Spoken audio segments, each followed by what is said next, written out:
planning ahead in real estate is something which you are bound to do, because the development of real estate usually takes anything from 5 years to 25 years, you name it. As you know, it can be very difficult locations as such. Just a little description what it could be. 2018, we were sitting down with my partners in business and one of our clients who's now become a partner. And we were thinking about the economy of Estonia and just being through sales process of a small house with a very small sales/warehouse spaces. We started to think, it's a ideal product for the market to be seen in a short future, because it's a small economy. We need flexible small spaces for small enterprises, and it had no name, so we didn't know what to do with it. And where we started it was we started to do a think tank or brainstorming, what would we call it?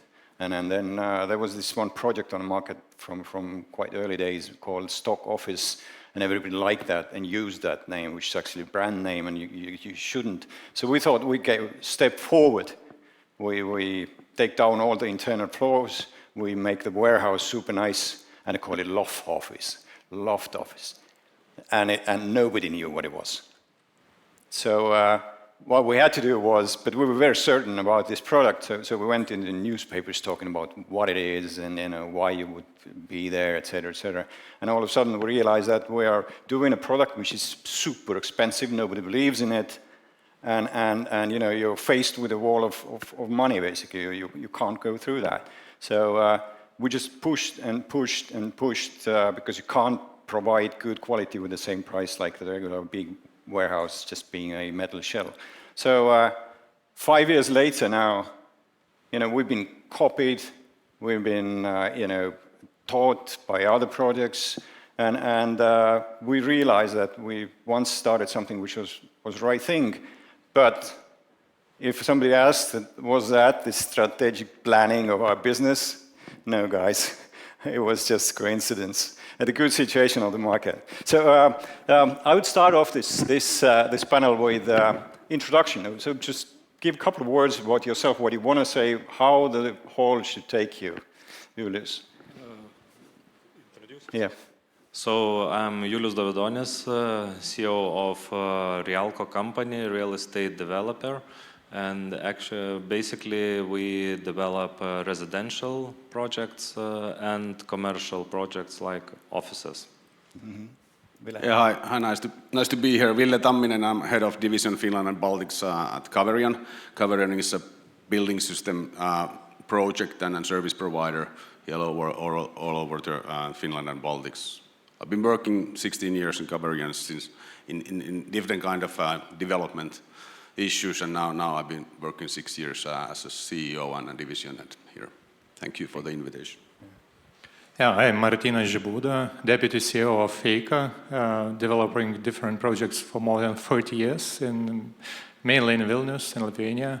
But our activities expand to foreign countries by investment management. So if we talk about development projects, it's primary residential, but all types of commercial properties, including co-living project, which will open in September this year. That's the second project already for us. Yep, all of these guys are much smarter than me. And so I'm going to ask them to talk, and I'm trying to be quiet more of the time. So what about the strategic planning? Is this something you do? Ehitus, it's a massive thing. You do everything, right? And do you have a strategic plan, like for 5 years, 10 years, 25 years?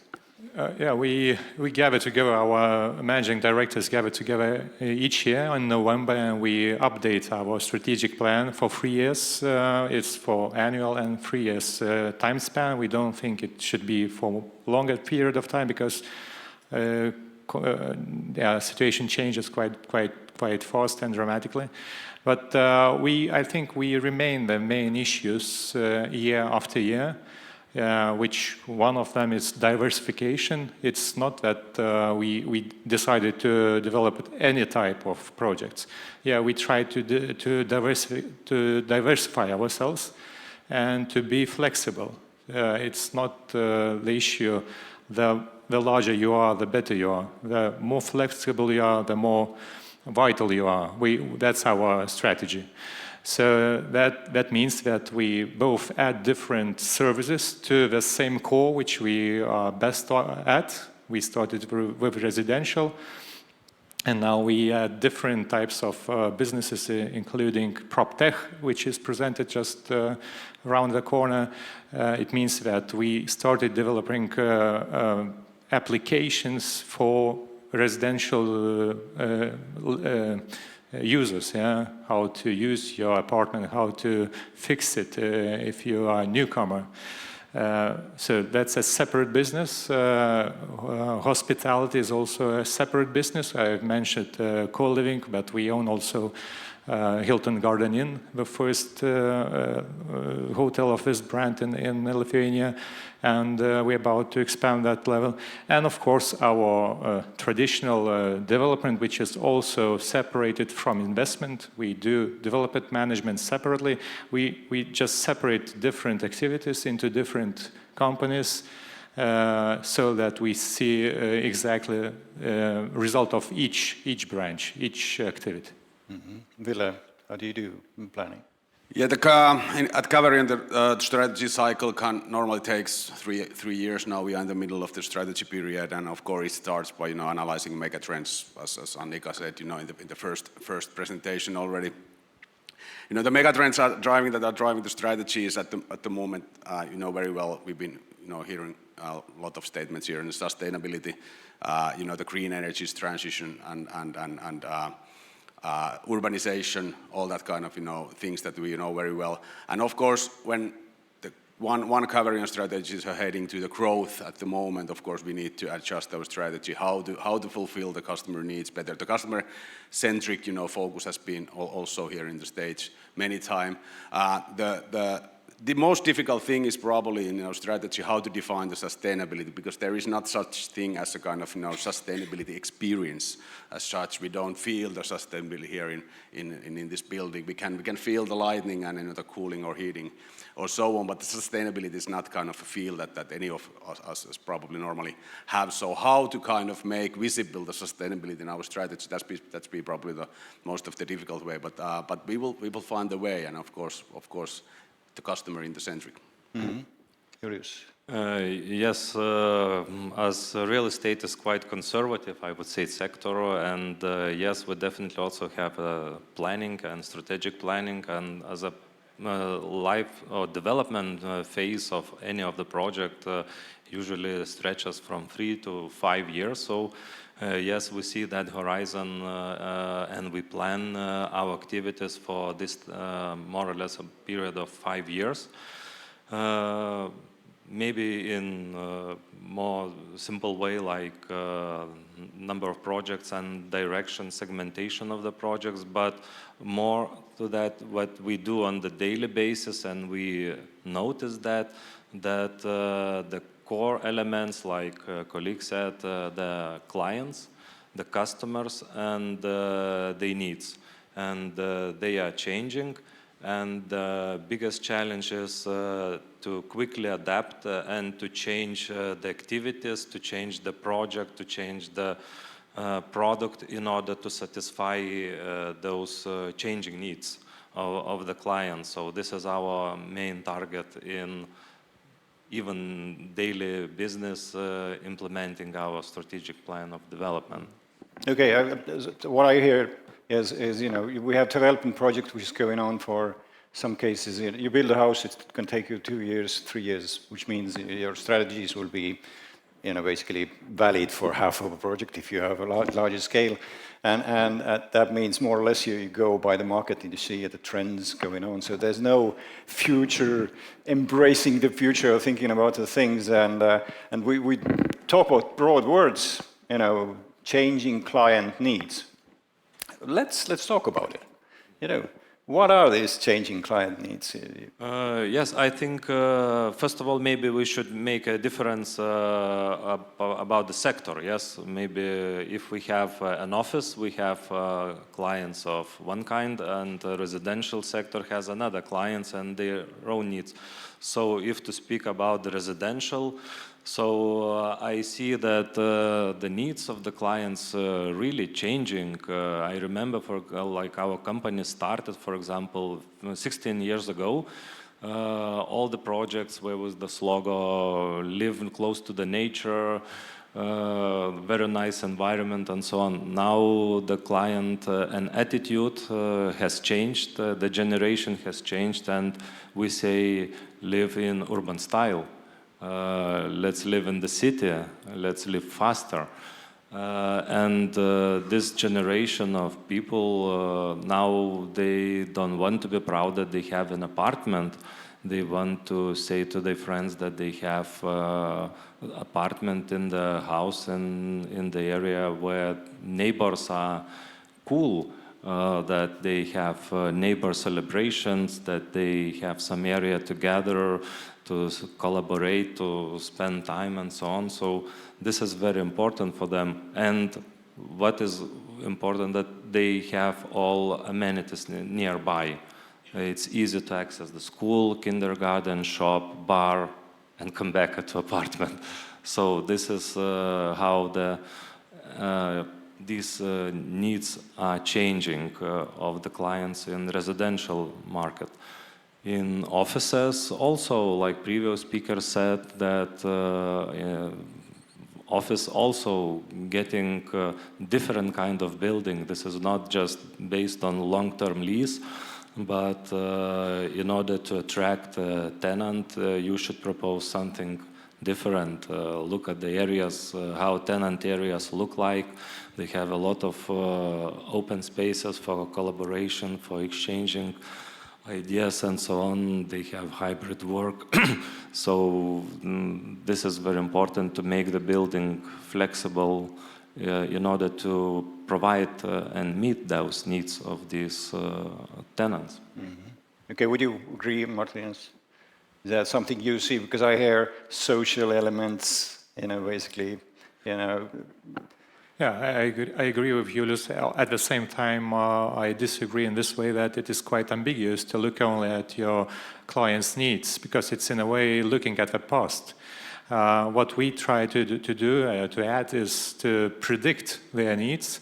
And let's say if we talk at a strategic level, I would add discussion, or I would propose to discuss about sustainability, which was mentioned in the presentation before us. Certainly right now we don't feel any demand for sustainability, especially when you talk about different segments. Yes, if you're at the office segment and you approach a tenant, international tenant, you must have BREEAM, LEED, or any other certificate. It's no-brainer. You must have it on board. Your building should be certified against that.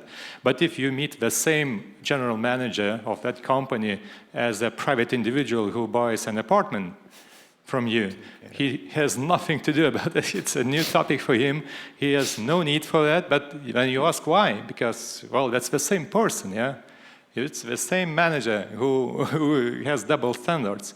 So that's why we are among the first ones who certified already our residential buildings. We started doing that. We have a challenge, and it's from our strategy. At the end of 2021, we approved our sustainability strategy based on ESG principles. And it's the second year already we are ongoing and proceeding with that. And it covers all segments, all our activities. And our strategic decision is that we should have that competence in-house. We don't outsource, but we create our competence center in-house. It means that, well, as for example, we introduced just recently started working a solar panel of 5 megawatts in Klaipėda region, which was actually this investment decision was made purely on sustainability grounds. There was no payback period at that time when we made that decision, but now we see we can earn even on that because energy prices just increased, and now we see it's good business. But it was done because of sustainability, that we supply our portfolio projects but with green energy, and our tenants receive not only cheaper energy but also green energy. Okay, what else? We decided to calculate our CO2 path of our project, and we try to investigate. It's not that you can just buy competence from abroad and you apply some standard. They are ongoing. You must choose. There are no fixed standards for residential projects, especially. But what we did, we decided we bought a special program for calculating CO2 path. And we do that ourselves. We made it on our Bajori project already. And just for you to realize how it looks like, then you have a project which you have, let's say, pre-design stage. Yeah, you have like this, and you have a calculation for construction cost. And at the same time, in parallel, you have calculation for CO2 path. It means that our investors, our customers, which we serve actually, we do development management, but decisions are made by developers, by investors. So we must persuade them that it's worth investing into, first of all, just realizing what is the CO2 path, what is CO2 result, and by maybe it's not just because you made some decisions, not only looking at the construction column, yeah, but also at CO2 evaluation. So that's the path we are going to go further on. I am not sure if we hit the target the same from the first site, and if we will be successful from the first site, but we decided to investigate different competence, different experiences from abroad, and also by making competence and adapting our competence in-house. Mm-hmm. But there's an elephant in the room. How do you cash in? Yeah, it's an effort. That's an inevitable question, whether it's worth or not, but I just remember my experience from last MIPIM. I know those who've been there at Keynes this year. I approached conference discussions for 3 days. Well, the only actually and major topic was sustainability. Everyone, investors, financiers, developers, architects, we're talking only about sustainability. And just to be summarized, it was very, very short and very clear. If you don't do that, one day you will not be able to lease your premises. And it's not a question about your portfolio value. It will be no portfolio value because you will not receive financing for your projects. You will not be leased. You will not be able to exit, yeah, to sell it. So it's not a question whether we should do that or not, whether it's worth, if it pays back or not. It's new reality we must adopt. So we decided to be pioneers, which is also in our brain. We look for different new paths ourselves. And it's a new topic yet. It's not common. It creates natural questions for me myself.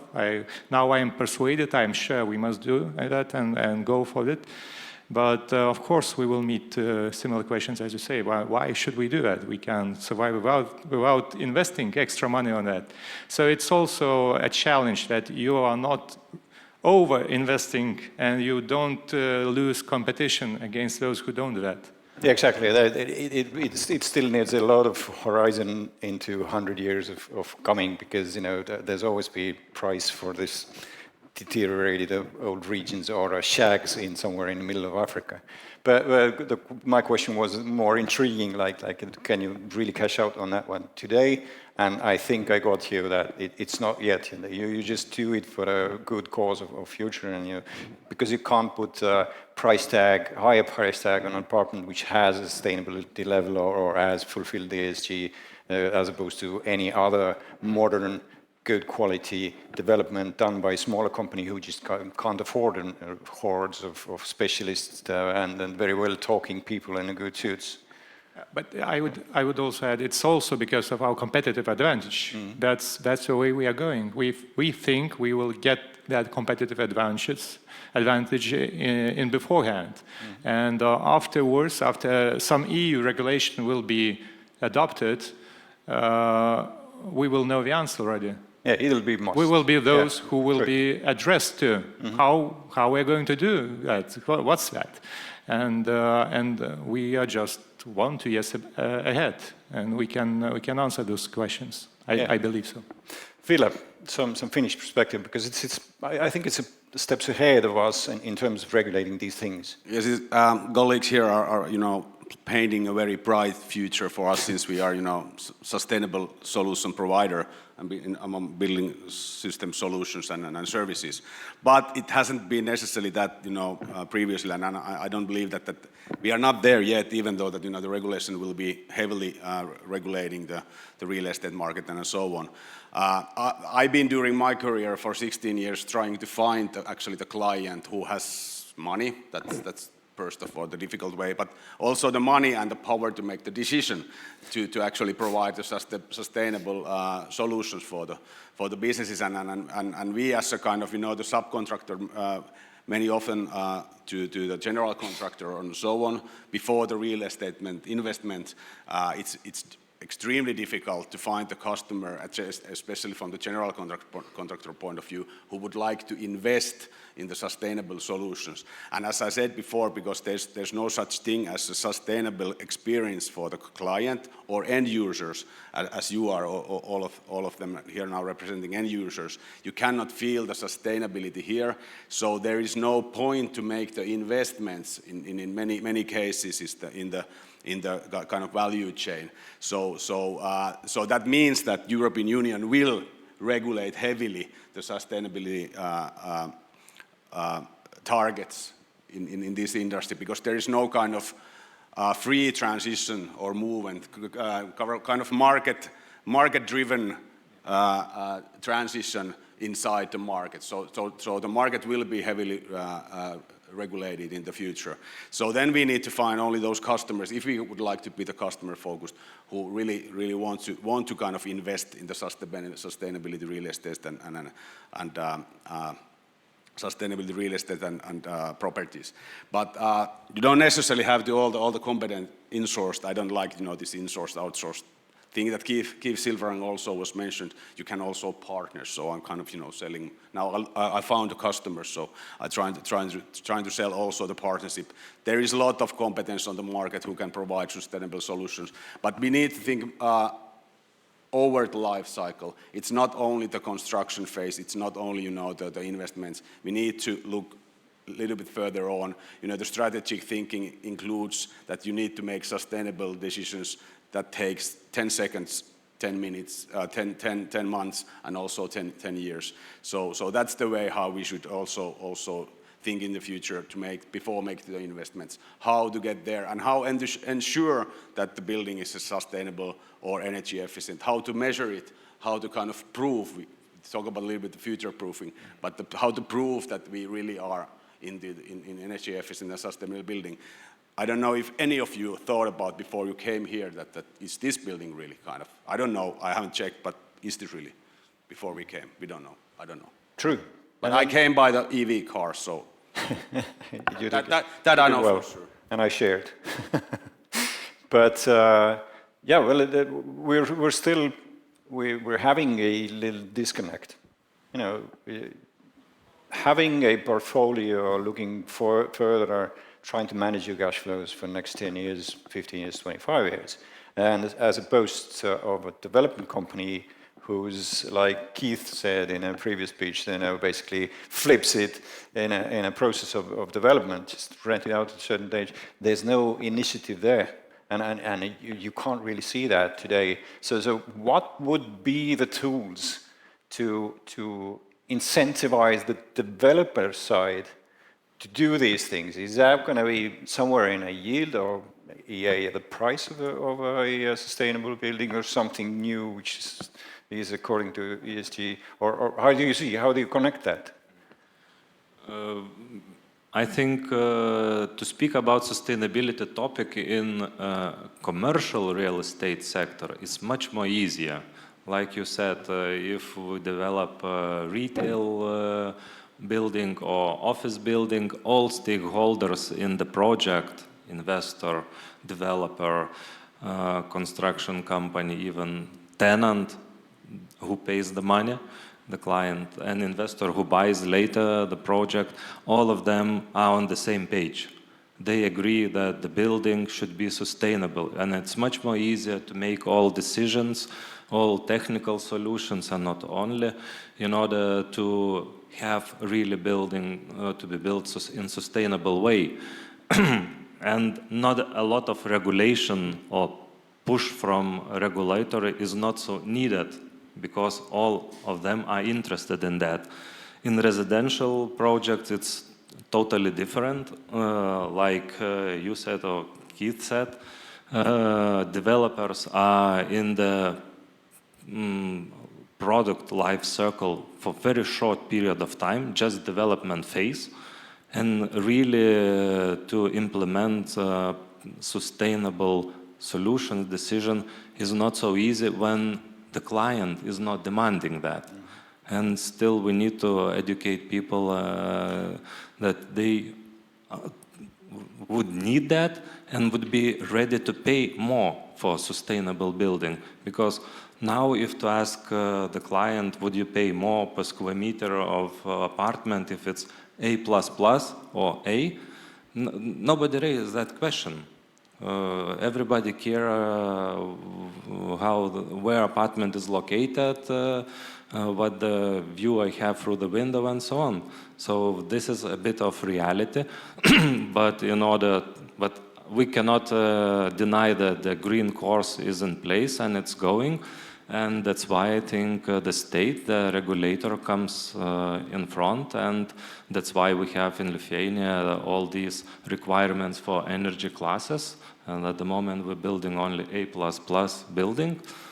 Also, even in the general plan of Vilnius city, for all of the projects, including residentials, they should be certified by BREEAM and LEED if they are bigger than 5,000 square meters. So it means that the regulator sets the requirements the developer should meet. This is the situation. Mm. That's exactly what it is, and I know there's this, like you mentioned at the very start, there's a social element. People want to be in a buzzing city life more. They want to be connected more. There's this idea of having the 15-minute city. Sorry, but 15-minute city in the Baltics. We don't have high-rises like most of the large cities. Yes, okay, Vilnius has very nice area. But then take any other city, in 15 minutes you're going to be in a countryside. You know, there's going to be cows behind the windows walking around, right? So what are we talking about, 15-minute city? What is it even? The new generations coming on, they try to persuade people that it's good to ride a bicycle in the winter. But yes, but when you live in a suburb and you have to take it to work, bloody hell, it's not that like you would live in Copenhagen, Amsterdam. So is there something that developers or the planners could do? Basically, I know there's this relatively old theory about having regional centers in many places in a city, which actually would help in 15 minutes because services are close to you. What actually should be done? Is it even in the hands of developers? Ville, what do you think about that? It starts from the planning of the city kind of structure. So I don't believe that the real developers can do much more than kind of follow the planning. I'm not the specialist in that area, so I believe that there is a lot better answers from the real estate kind of owner's point of view. We are of course providing the services to the buildings, and I don't believe that the high rises are necessarily the solutions for the 15 minutes city. I believe that it's more kind of related to the transportation. Well, I was exaggerating, obviously, but the density of the city is one of the elements. It mustn't be high-rise, but it has to be dense, and our cities tend not to be dense enough. If you think about considering, for instance, the Finnish market, which I know a little bit better, the high-rising, to build the high-rises, or even, not even the high-rises, but the higher buildings are so much expensive considering how much we have kind of free plots around the city, so I don't believe that will be necessarily that relevant in Nordics. Maybe. We have a question from a crowd, and it concerns exactly the same which I tried to touch, the money thing, the calculations. You are developing right now, you have the Flow and Hero offices in Vilnius, and there's been massive changes in inputs, construction prices, everything during all these last years. So how budget calculations of those two projects look like? Have they changed? In other words, how to construct new offices 2023? That's a pretty big question, Martinez. Yeah, that's for sure a challenge as long as construction price increase, while rent levels are stable, or just they are indexated by some up to 10%, yeah, in comparison to inflation, which is around 20%, yeah.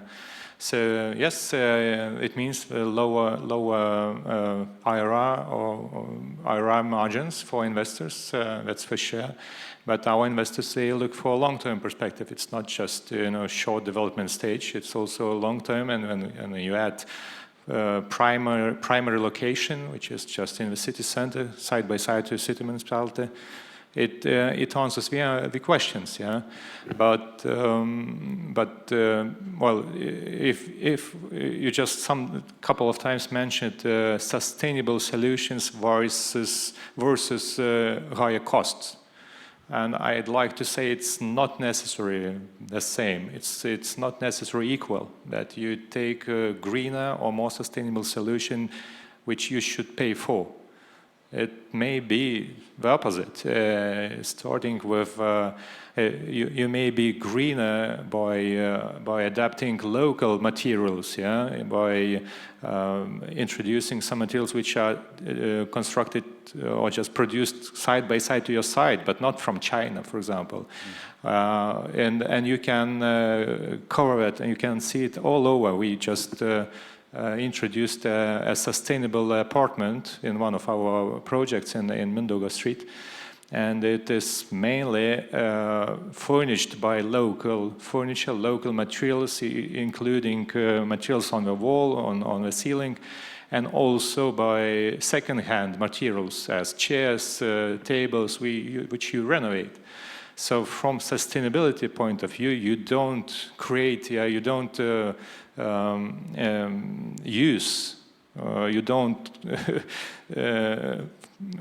you don't throw away some old things, and you don't construct new ones. You just reuse the same ones which were produced some time ago.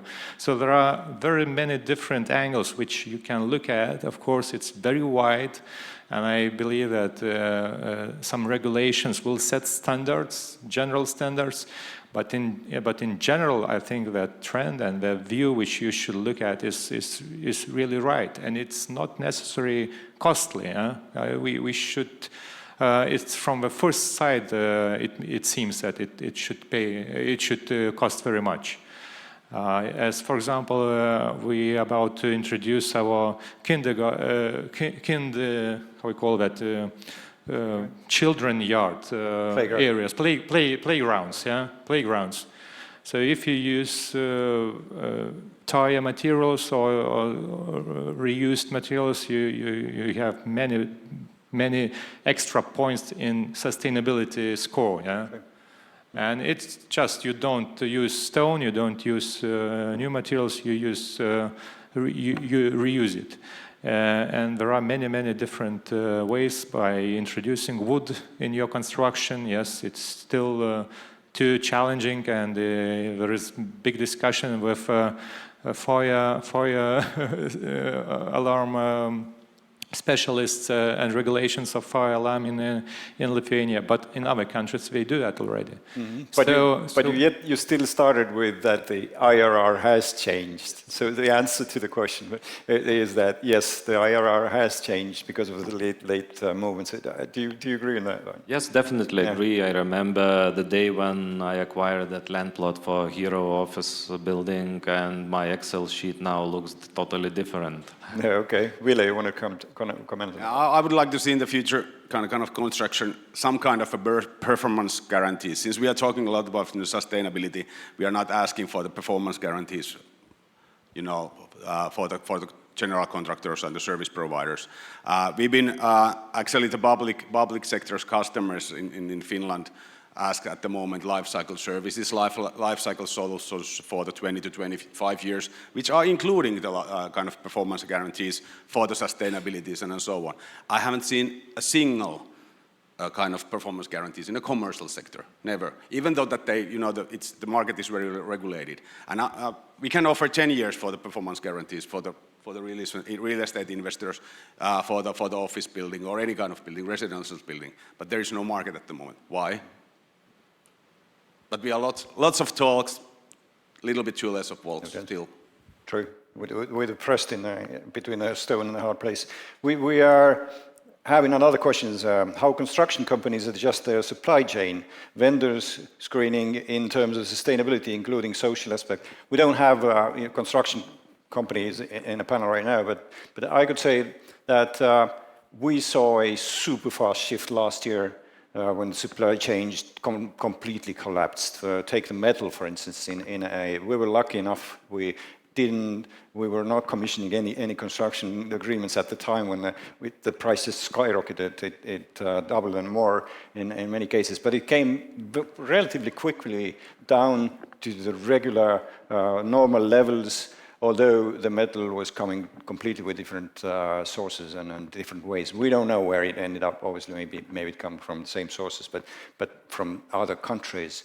And that was solved quite quickly. And I think that's the new normality. It's a decoupling which has happened, and now we just have to live with it. And it's something you take account, and the construction company know that when they're going to do the tender for the supply, they already go for several providers of products, so they know that these risks are taken down. Maybe we were too comfortable before it happened. Okay, but then we have 2 minutes left. I give everybody a word to give a whole 3 small things they could do in a relatively reasonable cost to be more future proof and sustainable. Martina, start with you. Well, I'm trying to find at least one, which is, well, there is no one golden bullet, I would say, but I would say invest into your knowledge about that, about sustainability. Start thinking about that, because it's new normality. It's not a question if, it's a question when. Just start looking at that. Mm-hmm. Do you see something what you would need, some kind of service or some product which is clearly something you would like to have? If we talk about subcontractors, we will start asking them not only price, but also their CO2 path. Okay. That's for sure. We'll start doing that. So that's our advice. Please start doing that. And those subcontractors who work abroad in Scandinavia, for example, they have no troubles. They are certified already, and they can answer these questions very easily. Yeah. So just local ones, they must adapt to that. Otherwise, they lose their battle with competitors. Do you have better interest rates? Sorry? Do you have better interest rates on loans than that? The green loans, are they too? Yeah. We have our, let's say, we asked by banks how green we are. Mm-hmm. Right now, we are quite flexible with our answers. But let's say our customers who are taking mortgages, they receive real substantial lower mortgages just because our products are green. Okay, thank you. Ville? Well, Couple of points. did you ask 3 kind of takeaways? Yeah, for the real estate owners or property developers, really take into serious the time years perspective from the life cycle point of view to provide the sustainable solutions. Find a partner to provide that and ask for the performance guarantees. Excellent. Okay, maybe I will not be unique and will not say nothing new, but actually I think the client, this is, and its needs, it's the essence for the business, and we should understand, we should understand the client, we should predict, we should anticipate the needs of the client, and then it will be a success if we satisfy them, and definitely in the sustainable way. And I would like that we and the client would need the sustainability product. Yeah, thank you. Well, we used our time, and to the very end of it, I think we can round it up. Start calculating your carbon footprint. It's going to pay off. You're going to have better loans. Thank you.